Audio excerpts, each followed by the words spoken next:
Hi everyone, and welcome to the Chat and Vibe series for the upcoming Vitality Festival. We're really excited. We're launching on the 31st of October, and it's a 9-day health and wellbeing online program, and it's free. And one of our presenters is Geron. Welcome here today, Ben. How are you?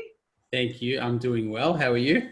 I'm good. We want to get to know you a little bit better. Tell us a little bit about everything that you're doing at the moment. Sure thing. So I got into the fitness industry in 2012. From there, I gained an interest in sports science and wanted to further my education. And that sort of led me to biomechanics, which then led me to rehabilitation. And then I've been working across with a few different allied health professionals, including physios and osteos. Back pain and neck pain have been two sort of really big areas that you see a lot of people having trouble with. So then being able to help people with those different conditions, different backgrounds has been amazing. Yeah, that's sort of how I got into it to begin with. Right, and you must be excited with things opening up a little bit right now. I'm sure you're absolutely flat chat with people being able to do outside exercise again in Melbourne. Absolutely. I think just seeing people face to face is the big thing. Sometimes you don't realize just not having that human interaction for so long on a psychological and a mental level, I think is huge. Oh, I couldn't agree with you more. It's just even on the weekend, I got to see some families and friends in the park, and it just makes you feel so much better. So many people at the moment are locked away and haven't seen other people so much at all. It's really nice to be able to sort of come back together and being motivated. You must find that with the exercise that you do, it's very different when you exercise on your own compared to when you exercise with an exercise specialist or a PT person. For sure. And I think even having, small group training, which has become so popular over the years, just having a nice small community where people sort of get up in the morning, it's like, okay, these are really nice people. We go and have a great time. We work out, we feel good. Maybe we go for a coffee afterwards. I think it's just, it's a really nice feel for the day, definitely. Yeah, it is really good. And I know that a lot of frontliners in particular and a lot of people at home, and I know particularly my kids who are spending a lot of more time sitting down. We all seem to be spending a lot more time sitting down. People are complaining about their necks and their backs. Have you found that that's the case, that there's been quite an increase in the pain in those areas since we've all been in lockdown? Absolutely. I had a close chat with the osteo that I work with and have been for a long time. And he was saying some of the problems they've been running into is during stage 4, they could only operate the clinic on an emergency basis, but they were getting so many more calls and they had to turn cases down because they weren't classified as emergency or, I guess severe enough to be treated. So definitely you've seen, an increase. And so I've been trying to help people remotely as much as I can. But obviously it's hard and it's not the same as being able to see someone face to face. And also everyone's problem is different. So there's no back that's exactly the same. Some people have different symptoms. Their backs react differently to different situations. So being able to see the person and assess, I think definitely makes a big difference. Yeah. Oh, absolutely. In your presentation, you're going to be talking about, or you're going to be leading people through an exercise activity for people with back pain. Tell us a little bit about your presentation. Yeah, definitely. So what I wanted to cover on the day and some of the key things that I have given people in the past is I wanted to educate everyone firstly on why you get back pain and some of the common causes so that you understand where your pain might be coming from. And even though I said that back pain is different for every person, there are some common traits that you see, for example, with sitting or maybe bending over incorrectly. That come across and are very common. So being able to pick up on those and figure out why you get pain, I think is definitely huge. And then from there, we'll go through a number of different techniques.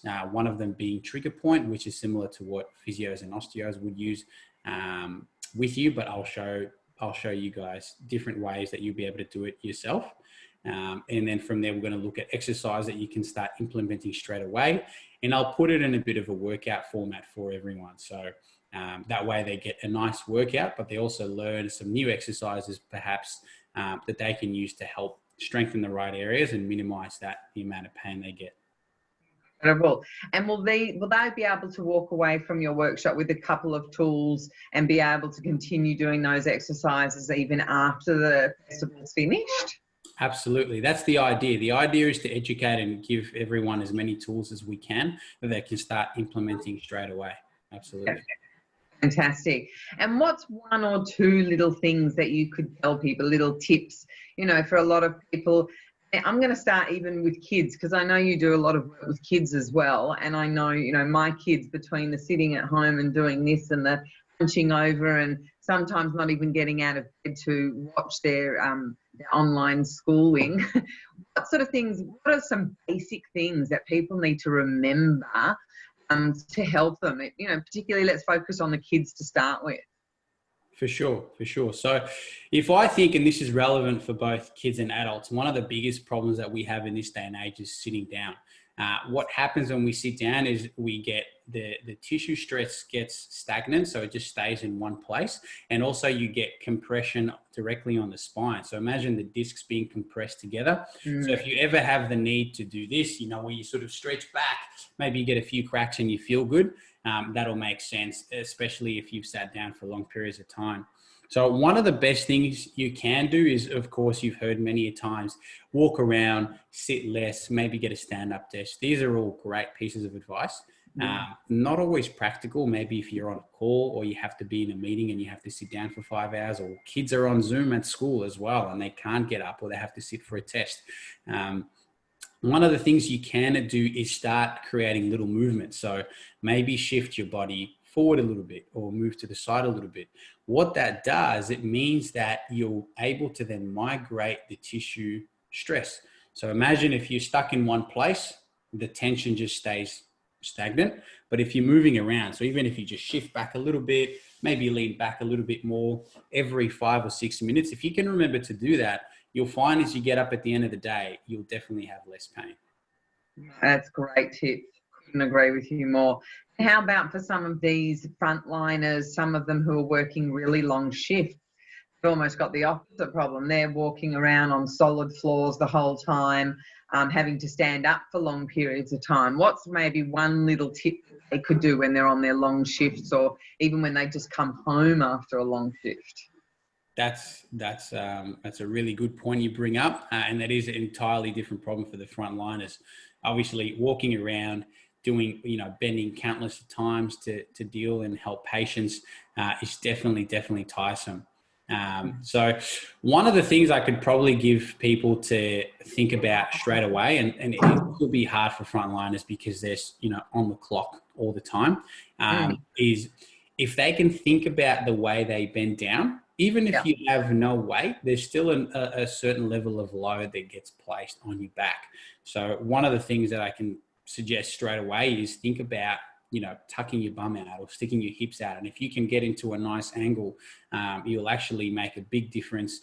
Not if you do it once or twice, but if you're bending down 100 times a day, to deal with patients, that adds up over time. So if you're able to then create a better angle on your bend and you can do it consistently, that means you will get less strain on those back muscles. But the biggest advice, which I'll sort of go through during the session, is things like strengthening up your core and especially building, endurance to be able to handle the day-to-day stuff. So being physically stronger and fitter means that the body can handle more load, more stress. And so they'll find the job becomes easier for sure.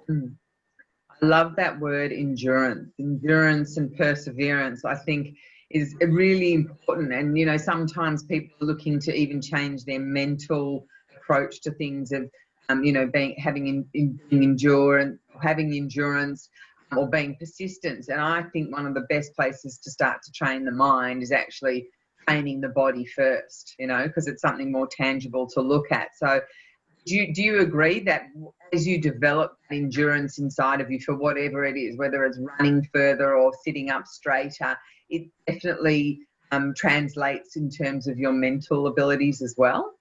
100%, 100%. And you see it in, philosophies like yoga, for example, which I think are fantastic. And even in our training models, we incorporate different, yoga exercises or Pilates exercises.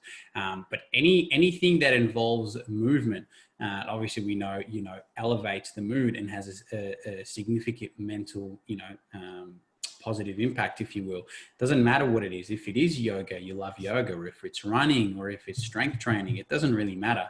100%. Moving is probably one of the easiest and best things you can do for mental health and well-being, I think. Yeah, fantastic. All right, one last question about, I know a lot of people are feeling pretty flat these days, and that comes for a whole plethora of reasons. Do you think when they're feeling flat, a really good thing is to get out there and move and get things moving? And what would you say to people who are watching right now about that? Absolutely. Well, the first thing I would say is that I've had those days too, where I just feel flat. I feel sad. I feel, angry. I'm not in a good headspace at all. But one of the things that I've picked up, for example, is I like to skip rope. So I'll skip for 10 to 15 minutes straight, maybe 3 to 4 mornings a week. And even on the mornings where I really don't feel like it, I still do it. So you do end up forcing yourself to do it. But you find that if you can just stick to a habit and take the emotional side out of it, which I know can be really hard for a lot of people, it will make a huge difference in your ability to then tackle the day. And I'm sure you've heard a lot about, creating morning habits and things like that. And for some people, it doesn't have to be skipping. It can be just going for a walk, getting outside for 10 minutes and getting some fresh air. Even if you really, really don't feel like it, if that's the routine that you set yourself and you can stick to it and involve some capacity of movement, it will make a huge difference. Yeah. I think that's so important. So many of the speakers that I've already interviewed and that I know are presenting at the Vitality Festival, everybody keeps emphasizing this fact of creating habits. It's the habits that hold you in good stead for the person that you want to be, or if you're looking to change and move in a different direction, you need different habits to be following to take you on a new trajectory. And I think that's so important. It seems that every single person keeps mentioning habits, keep forming these habits that you want to have. And one of the other things, if I can add and suggest to people, is think of it, if you go to work, if you have a day where you don't feel like it, you're still going to go to work because you're obligated to. So, but if you're by yourself, you may not feel that level of obligation. So what I recommend people to do is find yourself a partner, maybe a friend or a spouse or, a cousin, anyone really that you can partner up with and say, okay, we're going to, do 2 walks every week consistently together. So don't aim too high to begin with. Just go easy on yourself and then you can build it up. But then the 2 people can be accountable to each other. So then if one person says, oh, I don't feel like it, but then the other person's already ready to go, you'll feel far more obligated because you don't want to let them down.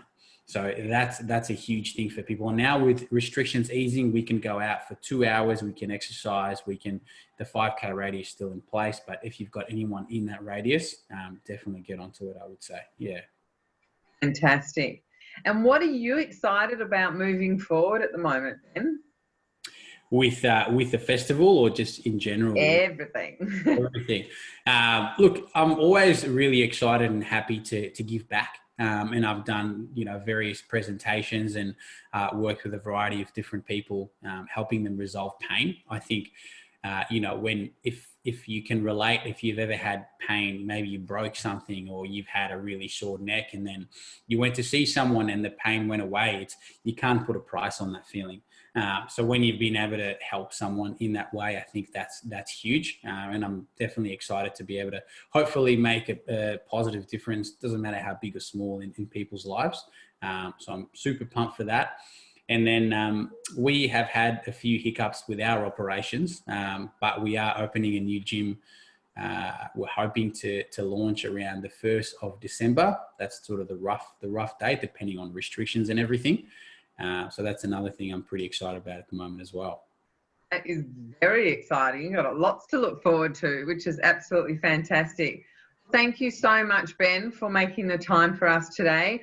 I can't encourage everybody enough Ben is really an expert with working with your body and helping pain and personal training in general. So if you're experiencing any of these things and you're looking for some motivation and inspiration, and of course is also going to educate you in terms of what's good and will help your back as well, come along to the Vitality Festival. You'll find Ben's presentation there and lots of others. I'm going to put below link for the festival and also Ben's details, so in case you want to get in touch with him, if you've got any questions, you know where to find him as well. So thanks so much, Ben. We wish you all the very best for the opening of your gym. We're really looking forward to that and looking forward to seeing you at the Vitality Festival. Thank you so much for this opportunity, and I'm super excited as well. Thank you.